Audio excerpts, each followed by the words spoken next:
तर छत्रपतींच्या भगव्यावर गद्दारीचा डाग लावणाऱ्यांची यापुढे साथ नको असं म्हणत अप्रत्यक्षपणे मोदींनी घातलेल्या साजेला उद्धव ठाकरेंनी नकार दिलाय।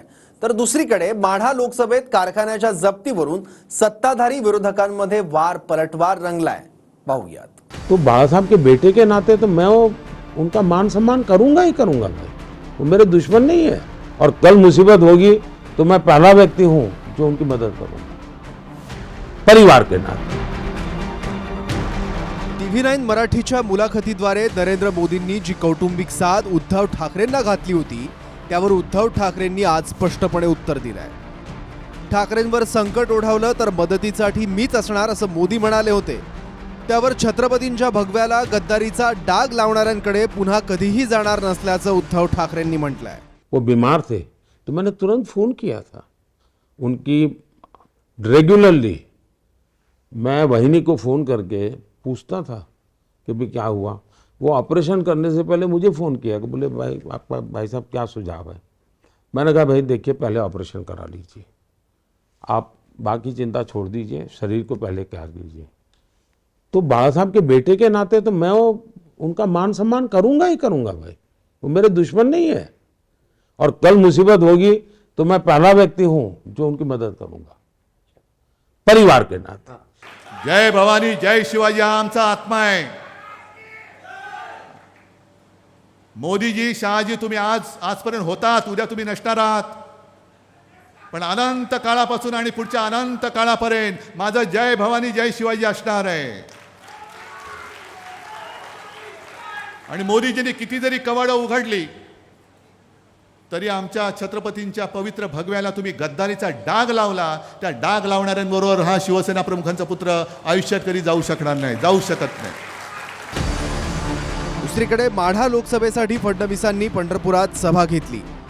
विशेष म्हणजे 7 दिवसांपूर्वी जे अभिजित पाटील मवियाच्या प्रचारात होते त्यांच्याच कारखान्याच्या मैदानावर सभा पार पडली। 26 एप्रिलला शरद पवारांच्या पक्षात असताना अभिजित पाटलांच्या कारखान्यावर 2021 सालच्या प्रकरणात छापा पडला। 39 कोटींच्या साखरेच्या पोत्यांसह कारखाना सील केला गेला। 2 दिवसांनी म्हणजे 28 एप्रिलला देवेंद्र फडणवीसांसोबत अभिजित पाटलांची भेट झाली। 2 दिवसानंतर म्हणजे 30 एप्रिलला अभिजित पाटलांनी मवियाऐवजी भाजपच्या उमेदवाराला पाठिंबा दिला। 3 दिवसानंतर म्हणजे 3 मेला अभिजित पाटलांच्या कारखान्यावरची जप्ती उठवली गेली आणि त्याच्या 2 दिवसानंतर म्हणजे 5 मेला त्याच कारखान्याच्या आवारात अभिजित पाटील फडणवीसांसोबत महायुतीच्या मंचावर आले।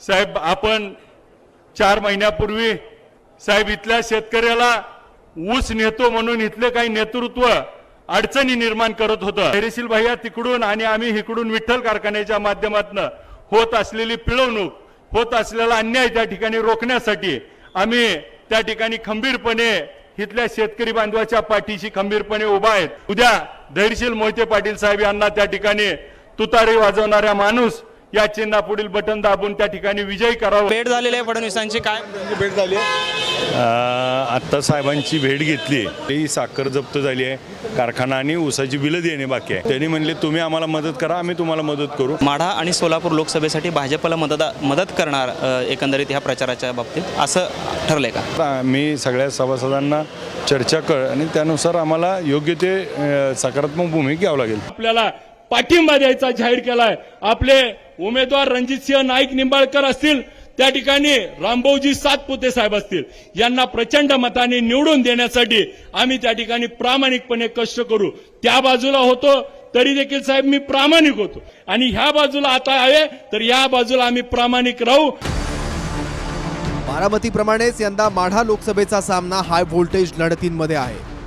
मोहिते विरुद्ध निंबाळकरांमध्ये सामना होत असला तरी प्रचाराच्या शेवटच्या टप्प्यात अभिजित पाटलांच्या कारखान्यावर झालेली कारवाई लोकसभा निवडणुकीत सर्वाधिक चर्चेची ठरली आहे। कारखान्याला जे आता सध्या सील आहे ते उघडणे हा आमचा सगळ्यात मोठी प्रायोरिटी आहे। मग आता अभिजित पाटील हे माढा आणि सोलापूर लोकसभेसाठी भाजपला मदत करणार एकंदरीत ह्या प्रचाराच्या बाबतीत असं ठरलंय का? नाही, आता त्यांच्याकडनं आम्हाला जो रिलीफ मिळणार आहे तो रिलीफ मिळाल्यानंतर आम्ही सगळ्या सभासदांना चर्चा कर आणि त्यानुसार आम्हाला योग्य ते सकारात्मक भूमिका घ्यावं लागेल। साखर कारखान्यांना जगवायचं काम आम्ही केलं आणि आजही मी आपल्याला सांगतो, मी अभिजित पाटलांना सांगितलं, अभिजित पाटील चिंता करू नका, हा जो काही आमचा विठ्ठल परिवार आहे, या परिवाराचे प्रमुख तुम्ही आहात, पण आता विठ्ठल परिवारामध्ये जबरदस्ती दत्तक म्हणून मी येतोय आणि मला दत्तक आल्यानंतर संपत्ती नको, तुम्ही प्रेम द्या. या कारखान्याला पूर्ण अडचणीतून बाहेर आणण्याचा शब्द आज या ठिकाणी देतो. ती राज्य सहकारी बँकेनं एक कारखाना सील केला आणि आमच्याकडचा माणूस तिकडे गेल्यावर सील काढायला परवानगी दिल्यावर कोर्ट म्हटलं, अरे काय करताय, काय बँक चालवताय का, राजकारणाचा अड्डा तुम्ही केलेला आहे. हे मी नाही, हायकोर्टाने सांगितलेलं आहे.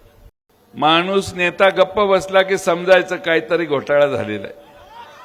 लोकांना खरेदी करण्याचा कार्यक्रम आणि मनीषा आता शेवटच्या टप्प्यात काहीच जमत नाही म्हणून सुरू झालेली आहे.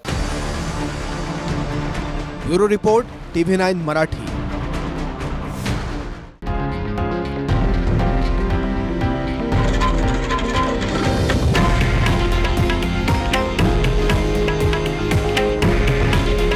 हे आहे देशातील नंबर 1 न्यूज नेटवर्क आणि आपण पाहत आहात TV9 मराठी. काळजी तुमची, हित महाराष्ट्राचं.